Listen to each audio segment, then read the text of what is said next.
No, good afternoon. I'm obviously not Professor Marinan Melone. I am Clemente Dato. I work with her in Italy, in Naples, in the Second University of Naples. Now, I'm here to share with you some new perspective on diet therapy, some of which come from Italy, some of which have been applied in Italy, some of which mirror our particular experience. Now, of course, I'll start talking about Lorenzo soil. We already have talked about this thanks to Professor Cullen. Now we know that Lorenzo soil is a particular concoction, is a mixture of oleic acid and erucic acid. We know that it has had a controversial history. We know it was invented in 1986 by Michele and Augusto Odone, and we know that it has an effect which is merely biochemical, but also in some ways and controversially clinical. Now, what we do know is that essentially his history has been controversial because in the beginning it was heralded as a kind of miracle drug.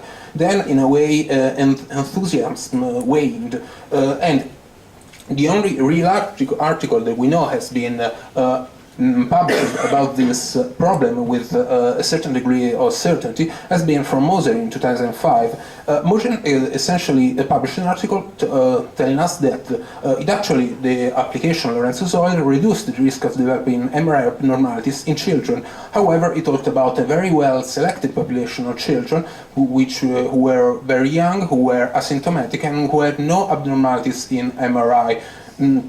Of course, this leaves us with a number of open questions. That's why in 2009, Lancet published an editorial discussing essentially the very fraught road of Lorenzo soil and of diet therapy in ALD.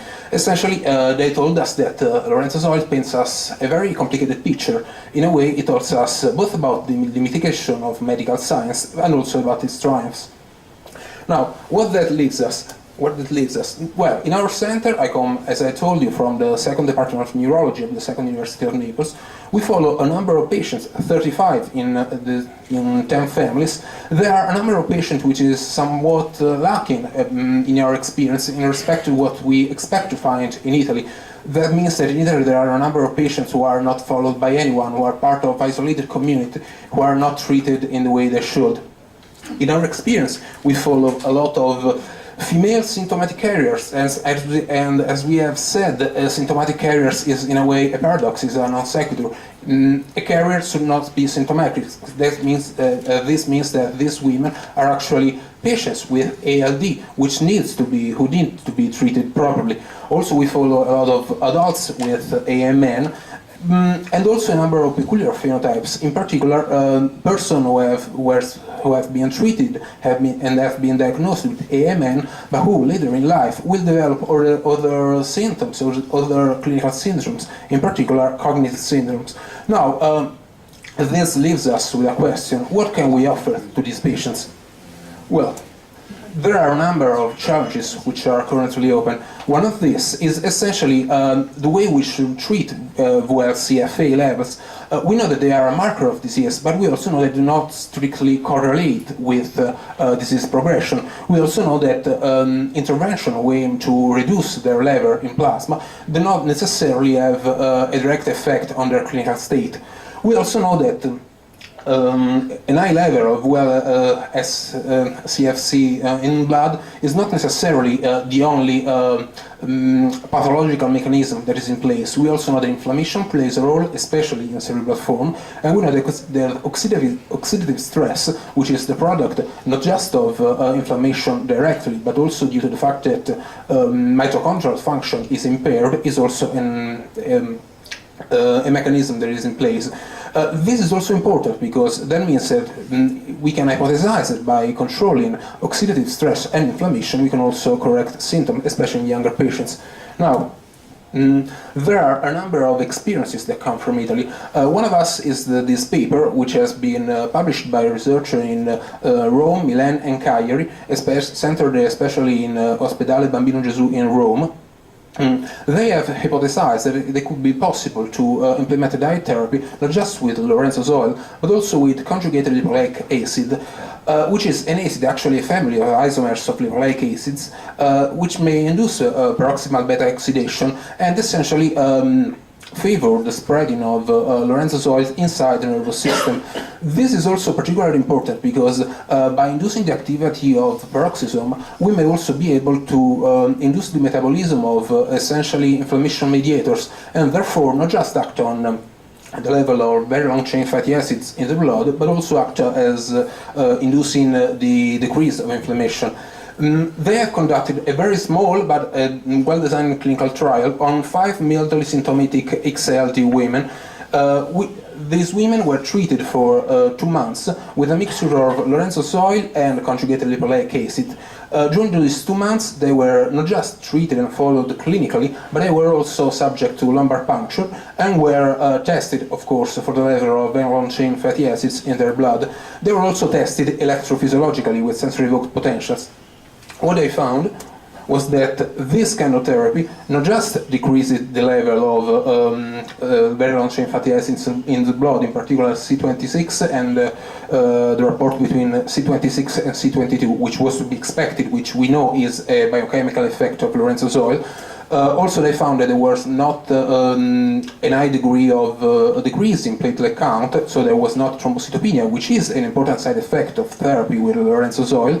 They found, due to lumbar puncture, that the signs of inflammation in their spinal fluid were reduced or stable, and they also found that sensory-evoked potentials were experienced a decrease in their latency. So there was an electrophysiological correlation between the therapy that was put in place and their state. This is important because treatment with just Lorenzo's oil does not have an electrophysiological correlate. This, of course, suggests that this kind of cognitive therapy may be useful. Of course, we should still need more awareness. We need more trials. We need more well-conducted studies. A mixture with this kind of composition is already used in Italy, but it is called adrenomics, but still not employed in any organized clinical trial. Another experience that may be of use is the one from Morato. They have studied sirtuin. Sirtuin is a deacetylase that is important in that it promotes the mitogenesis, which is the creation of mitochondria. We know mitochondria are like essential for energy production inside cells, and they are also, in their dysfunction, responsible for oxidative stress, for the production of free radicals. Now, in ALD, there is a particular situation in which there is oxidative stress, and this also leads to a decrease in the production of mitochondria, which is, in a way, a vicious circle. Why? Because, of course, the more the cell is failing to produce energy, the more the production of energy is decreased, because the cell is not producing enough mitochondria. Why is this interesting? It is interesting because sirtuin, SIRT1, is induced by resveratrol. Resveratrol is a phenol which is present in a number of foods, essentially, and in red wine.